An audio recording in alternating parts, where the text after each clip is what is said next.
as the title screen would have shown you, I'm actually in Morocco right now on holiday. Didn't bring any real camera gear with me as I didn't expect many photo opportunities, but as you saw from that little intro, out behind me here is a fantastic view of the Atlas Mountains. So I've been waiting for a good morning and a good clear morning to get a nice panorama using this little point and shoot. I've done a number of panoramas this morning. So what I'm going to do is, rather than bore you here, we'll flip straight back to the studio and show you what I do with the files, how I stitch them together, and what the results are. Enjoy. So, welcome back to the UK. Sadly, back from my holiday now. So as explained in that intro there, what I'm going to go through now is just very quickly the hows, whys and wherefores of stitching that view together. So, bit of background, on holiday in Morocco, got there really quite late the first night, so it was obviously pitch black. But awoke the following morning to a beautiful clear morning and a very unexpected view of the high Atlas Mountains to the, let me get this right, east of Marrakesh. So it was one of the things I wanted to do whilst I was there, to get a nice panoramic picture of that. However, most mornings were actually quite hazy, so I had to wait until halfway through the holiday until there was a nice clear morning. So it's worth getting up early, not waking the kids up, sneaking out just outside the room actually, because we were on the end of the block, to try and capture the panos. So as I said there, I didn't take any full frame cameras with me. I just took this little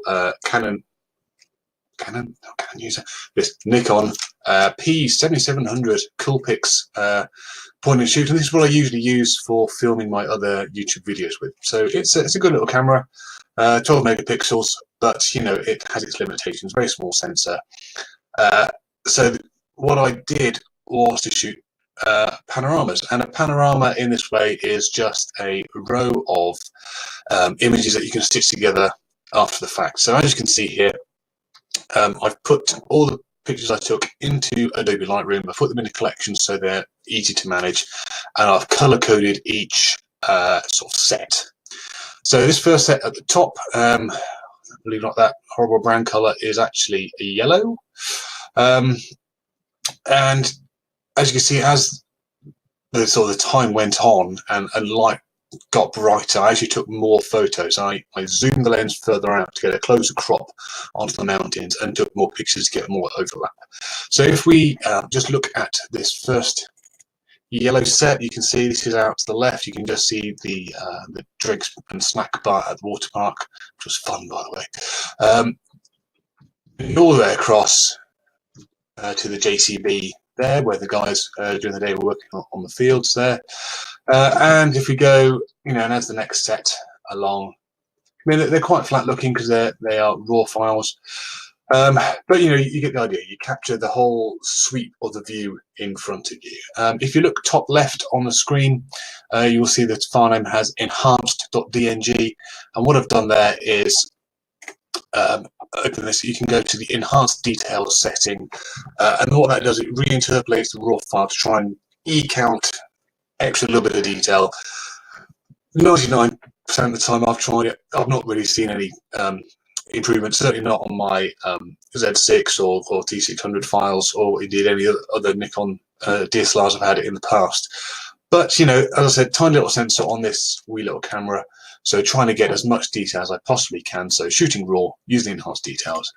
So what you do is to just create that panorama, to stitch it all together. It is really, really simple these days. I used to have to use Lightroom to do it, but now you can use, I have to use Photoshop to do it in the past, but now Lightroom has it built in for the last year or so. So effectively just choose your set of files which have sufficient overlap so we can line them up properly. We've got here 14 photos. You right click on one of them, and there's this photo merge option on the context menu. HDR is where you've bracketed shots. I've done that before, so if you're metering for the dark areas and the light areas and you want to mush them together to get a better balance, use that one. Panorama is what we're doing right now, and there is the other option for HDR panorama. I'll be honest, I've not tried that yet, so maybe for a future video I'll give that a whirl, but for now I'll go panorama. It brings up this panorama merge preview window.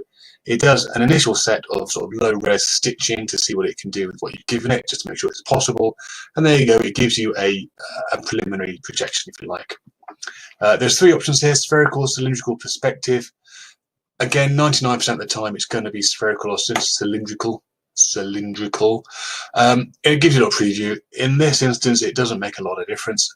Perspective, yeah, I'll click that. It might take a while to try and do it. It's again, I've used it maybe once. It usually skews the picture in a really weird way. So to save yourself time, what you do there, you click merge when you like the preview, and you effectively get this as your answer. So let's get rid of. No, so let's have a look. So that is the stitched panorama, if you like, and what you get there is a pano.dng. So DNG is Adobe's own sort of platform agnostic raw file. So you've got lots of latitude there. It's kept all the detail, the data from your original raw file that you can then go in and re-edit. So now this is a whole new file. It is blooming huge. So because you've got all those pictures put together. So again, if I just put this into grid view, I did all these different ones at different stages. So there's this one here, which I quite like, because you go from warm of the sunshine to really cool where the sun hasn't quite risen up. You've got some nice alpine glow just catching the tops of the mountains there. And whilst I just wait for this to load up, the reason I do this is obviously if I shot with this tiny little camera, a wide shot, then cropped in top and bottom, you're just not going to get the level of detail. You're going to spread those 12 megapixels, which are tiny little physical pixels on that tiny little sensor across. You're just going to end up with very low detail in there. This is taking its time loading up initially, but hopefully, fingers crossed, any second now. Let's try something else. Let's have another look at this. So if we go in here, this is annoying, but anytime. There we go. Right, now you can see, yes, it needs a lot of noise reduction putting on it. Like I say, it's only a little sensor, but you're not going to get this level of detail out of that tiny little sensor. You can see all of this along here if you were just going to crop in top and bottom to get that panorama. So, it is simple as that, folks, really. It's you've got the file now. I can have a good, I'm in the develop module, so I can change all my settings here. I'm using my loop deck here rather than clicking at the screen, so you can change it, just moving the shadows about a bit. You can change things as you like. So I got several images during the day. What I'll do is I'll leave you with perhaps my favorite out of the 4 or 5 I got. Any questions about Lightroom, doing panos, crappy little Nikon point and shoots, anything, bung them in below. I'll get back to you. So yeah, just thank you very much for watching. If you have liked it, give me a thumbs up. If you haven't liked it, make sure you give it 2 thumbs down so I really know about it. And I would obviously appreciate a subscribe. Yeah, that'll do for today, guys. Keep it fairly short and sweet as it's a fairly dry subject. I will see you next time.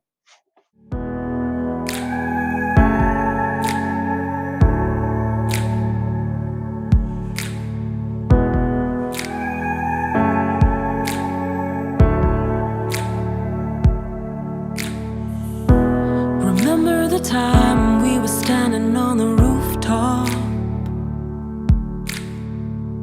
you shone as bright as the city before us. Now tell me you feel it, tell me you know it, tell me you're cold and tell me I'm water, and you